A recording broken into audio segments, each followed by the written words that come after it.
Tripathi, use your brain Sudhakar అన్నావు, పనికి మాలిన వెధవల్ని పంపుదామని అన్నావు. ఇప్పుడు ఆ పంపినాడి వల్ల మనకు పని లేకుండా పోయేటట్టుగా ఉంది.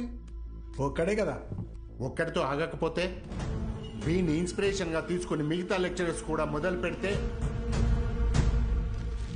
10th పేజీలో వీడి గురించి వచ్చిన ఆర్టికల్ మొదటి పేజీకి పాకితే మనం మొదటి పేజీలో ఇచ్చే యాడ్ని ఎవ్వరు చూడరు.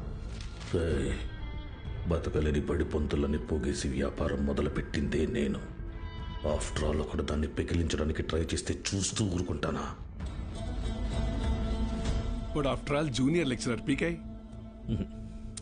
కాంట్రాక్ట్ ఇష్యూస్ అనేసేనా 6 months ముందే నోటీస్ ఇవ్వాలి. అంత టైం వాడికిస్తే నాకు రిస్క్. అందుకోసం గవర్నమెంట్ రిస్క్ లో పడేయమంటావా? అపోజిషన్ వాళ్ళు యోకేస్తారు. సీఎం ఒప్పుకోడు.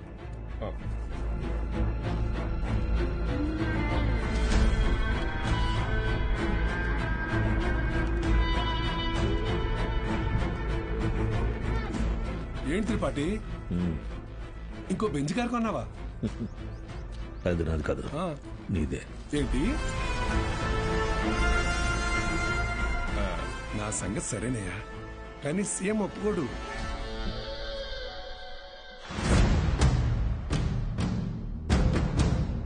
యో, నారాయణ స్వామి ఎందుకు వస్తున్నాడు? నీ సీఎం నువ్వు చెప్తే వినడు, కానీ అపోజిషన్ లీడర్ అసెంబ్లీ హాల్లో చెప్తే వింటాడుగా.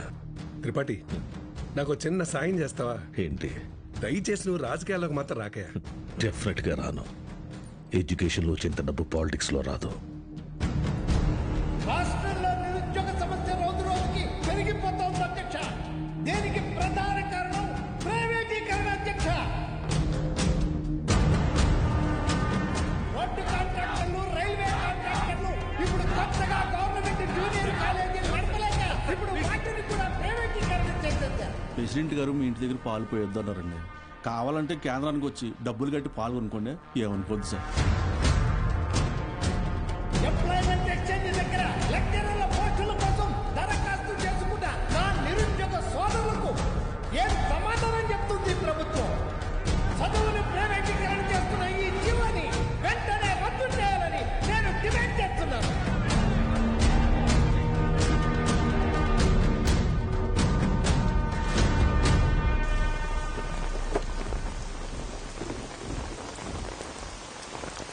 లోపలికెళ్ళి కీ ఇచ్చేసి రేపటి నుంచి నువ్వు పనిలోకి రా.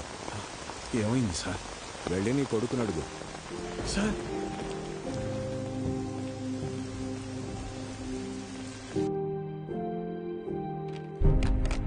పోయిన సంవత్సరం కొన్ని అధికారిక అవకతవకల వల్ల గవర్నమెంట్ కాలేజీ లెక్చరర్స్ నియామకం ఆలస్యమైంది. ఆ లెక్చరర్స్ కొరతని ప్రైవేట్ కాలేజీలు భర్తీ చేసి ఒక కొత్త వారధికి నాంది పలికాయి. కానీ ఇప్పుడు పరిస్థితి మారింది. ఇటీవల జరిగిన ఇంటర్వ్యూస్లో 500 మంది లెక్చరర్స్ సెలెక్ట్ అయ్యారు. కానీ పోస్టింగ్స్లో ఇంకా అస్పష్టత నెలకొంది. దీనికి కారణం గవర్నమెంట్ కాలేజీలు మొత్తం ప్రైవేట్ కాలేజీల ఆధీనంలో ఉండటమే. ఒక సదుద్దేశంతో తలపెట్టిన కార్యం నిరుద్యోగానికి కారణమవుతుంది.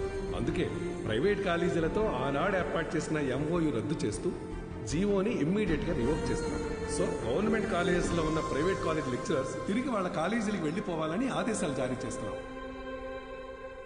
ఏం దిగులు పడకు బాబు, అన్నీ సర్దుకుంటాయి. మీనాక్షి వాళ్ళ నాన్నగారి ఆప్తికానికి కాశీకి వస్తానని మొక్కున్నాను బాబు, అందుకే ఈ హడావుడి ప్రయాణం.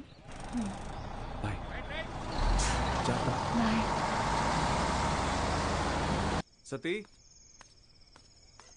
సతీ అన్నా, సత్యం చూసారా? సారాకుడి దగ్గర ఉన్నాడు.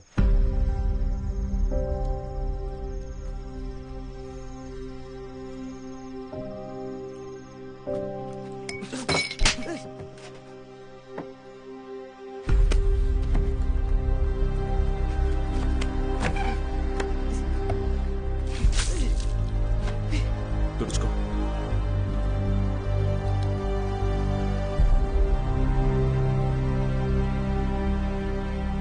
సెకండ్ ఇయర్ సప్లిమెంటరీ ఎగ్జామ్ రాయాలి, గుర్తుందిగా? నేనేం చెప్తే అది చేయాలి.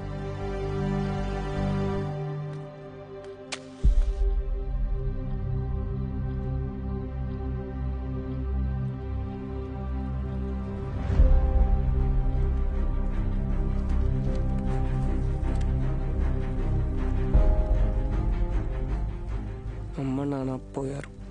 ఇప్పుడు నువ్వు వెళ్ళిపోతున్నావు. ఇంకెవరికోసం రాయాలి?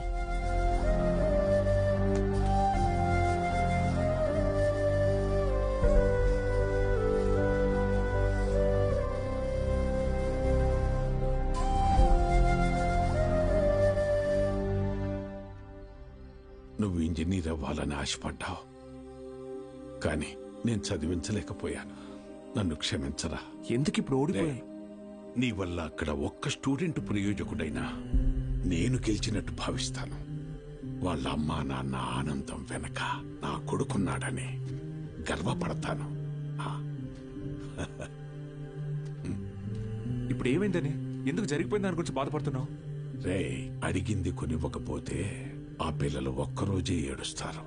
కానీ వాళ్ళ అమ్మా నాన్న కొనివ్వలేని పరిస్థితి ఉన్నంతకాలం ఏడుస్తూనే ఉంటారు. నా ఏడుపు నీకు అర్థం కాదులే.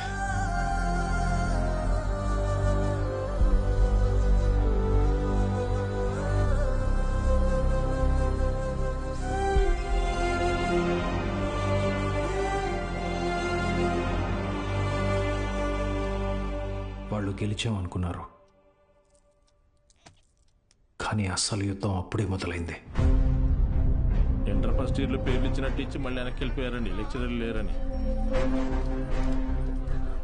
బ్యాగులు వేసుకుని ఎక్కడికి వెళ్తున్నారు? వీరన్న, పొద్దు పొద్దున ఎక్కడికి రా? క్లాస్కి వెళ్తున్నామండి. క్లాసా?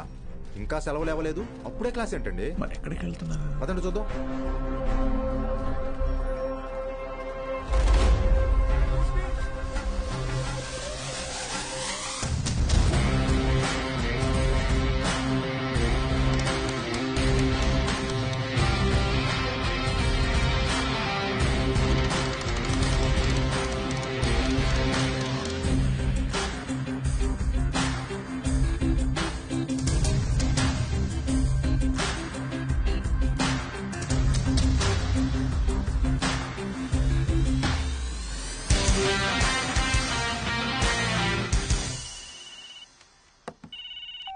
హలో బావా, ఆ మ్యాక్స్ గార్డ్ ఇంకా ఊళ్ళోనే ఉన్నాడు.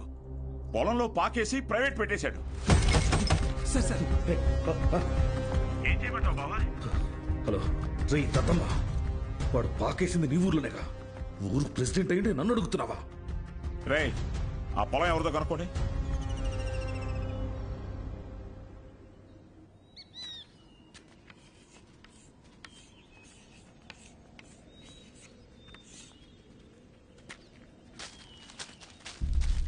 ఏం పంతులు, బాగున్నావా?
చేసిన చాలు స్టేషన్ పదా. సార్ సార్ వాళ్ళే సార్ పిల్ల చదువుకునే పాకని పడగొట్టేసింది. ఏం జరిగిందో నాకు తెలుసు. పదా స్టేషన్కి. సార్ అర్థమైంది, అంతా అర్థమైంది. మీరంతా ఒకటే. ఇంట్లో వాగుతున్నావు? ఎంత కమ్ముడిపోయావు? ఏంట్రా ఎంత కమ్ముడిపోయావు? ఏంట్రా వాగుతున్నావు? రేయ్ లాంటివరా. ఎంత తీసుకుని నీ యూనిఫామ్ వాడి పక్కలో పడుకోబెట్టావు?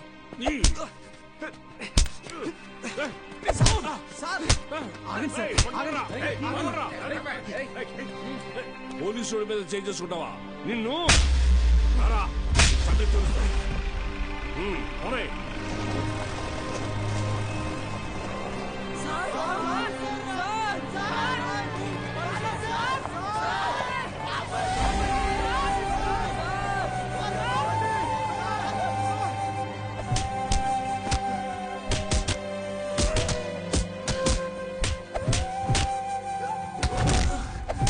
సార్ పంతుల్ని కొట్టడం పాపం సార్. పోలీసులు కొట్టడం నేనరా? రేయ్ కుమ్మండి రాయండి.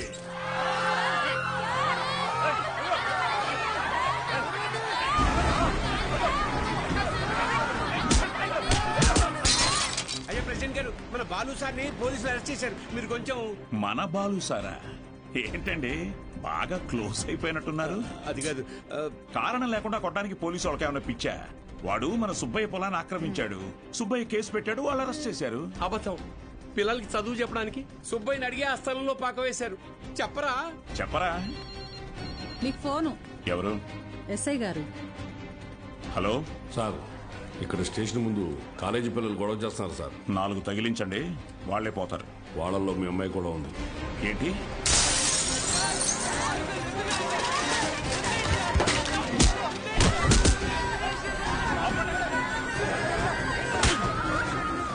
చంపేస్తానేమనుకున్నా? ఆపండి, ఆపండి!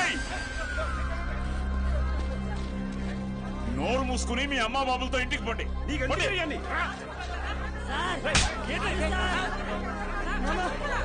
నీ కుదరగా తీసుకో.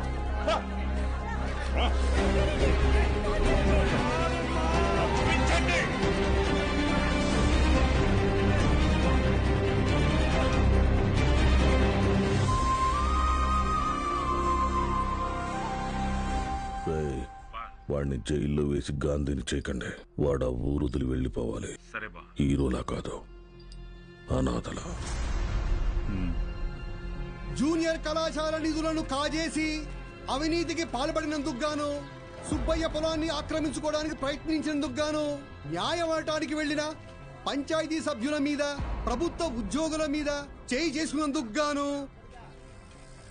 బాలగంగాధర్ తిలక్ మాస్టారిని ఊరు నుంచి వెలివేయడం జరిగిందహో.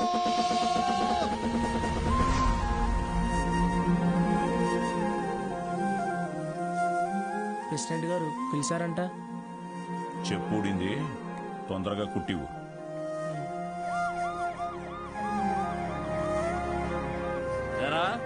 ఏంటి నీ కూతురు పెద్ద రౌడీ అనుకుంటుందా? పోలీస్ స్టేషన్ మీద రాళ్ళేసిందంట. అయ్యా అది మా సార్. నోర్మయ్యా లేకిదానా?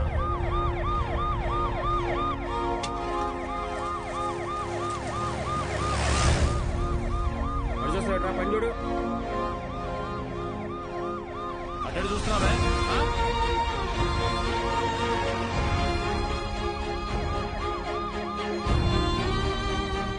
ఏంటి? ఆ పంతులు దింపడానికి పోలీసులు వచ్చినట్టున్నారండి. మీరు వెళ్ళండి. సరే.